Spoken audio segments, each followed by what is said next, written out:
이번에는 이제 그 이혼 시 유책 배우자 문제로 넘어가죠. 예, 이혼을 하는 경우에, 쌍방이 잘못이 있는 경우도 있습니다만은, 일방이 바람을 피웠다든가, 낭비벽이 심했다든가 해서 유책, 즉, 책임이 있는 경우가 있습니다. 그래서 유책 배우자의 이혼의 경우에 문제가 되는 것이 유책 배우자가 이혼 청구를 할 수 있는가, 유책 배우자가 재산 분할을 청구할 수 있는가, 이런 부분이 있습니다. 대법원의 견해는 잘못을 저지른 사람이 이혼 청구를 하는 것은 원칙적으로 불가하다는 입장입니다. 아무래도 잘못을 저지른 사람이 일방적으로 이혼 청구를 할 수 있다고 하면은 사리에도 좀 맞지는 않습니다. 그러나 그 상대방도 혼인 생활에 의사가 없는데 오기나 보복적 감정에서 이혼을 해주지 않는 경우가 있어요. 그런 경우에는 유책 배우자도 이혼을 청구할 수 있습니다. 그런데 이제 판례를 보면은 판례의 다수의 견해는 이혼 청구를 할 때 책임이 있는 경우에 이제 재판상 이혼을 인정해주는 경우가 많습니다. 그런데 하급심이나 젊은 판사님들이나 이러신 분들은 가정관계가 파탄된 경우에 이혼을 인정해주는 견해가 점차 많아지고 있습니다. 아무래도 일방이 이혼에 책임이 있다고 하더라도 이미 가정관계가 파탄된 경우에는 재판상 이혼을 인용해줘야 올바를 것입니다. 그런데 유념하셔야 될 게 유책 배우자, 즉 바람을 피거나 재산을 낭비하거나 한 이런 유책 배우자들도 재산 분할을 청구할 수 있다는 점은 알아두셔야 될 것 같습니다. 그렇군요. 네, 이혼 시 재산 분할을 구체적으로 어떻게 되나요? 이혼을 의도적으로 하시는 분은 없으리라고 생각됩니다. 그래도 상식선에서 이혼 시 재산 분할은 어떻게 되는지에 대해서 미리 알아두시면 좋을 것 같아서 자료를 준비했습니다. 기본적으로 일방이 자신의 명의로 등기한 재산은 그 자신이 소유하는 것이 원칙입니다. 그런데 결혼 후에 공동 노력에 의해 획득한 재산은 명의 불구하고 기여도를 입증하면 재산 분할이 대상이 됩니다.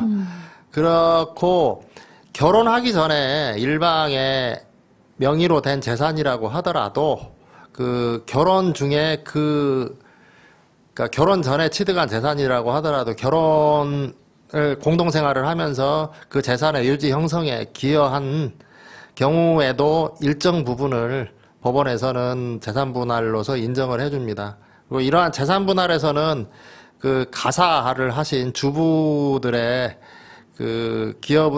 주부들의 재산 분할도 일정 비율 인정을 해주심을 기억해 주시면 좋겠습니다.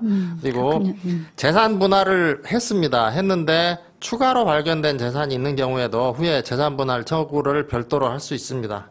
그리고 몇 년 전에 판례가 변경되긴 했습니다만은 네. 장래의 퇴직금이 예전에는 재산 분할을 함에 있어서 참작되는 요소에 불과했는데 지금은 재산 분할의 대상이 됩니다. 그래서 공무원 연금이나 이런 부분들도 그에 관한 관련 규정을 두는 경우가 많습니다. 그렇군요. 굉장히 섬세하게 준비를 해오셨네요. 서면에 의한 증여가 또 어떤 효력이 어떻게 되나요? 예, 아버지가 아들에게 일정한 부동산을 주거나 돈을 주거나 친구끼리 돈이나 부동산을 이렇게 주고받는 이런 것 보고 증여라고 합니다. 그러니까 네. 일방이 타방에게 대가를 요구하지 않고 돈이나 부동산 등을 이전하는 것을 증여라고 합니다. 그래서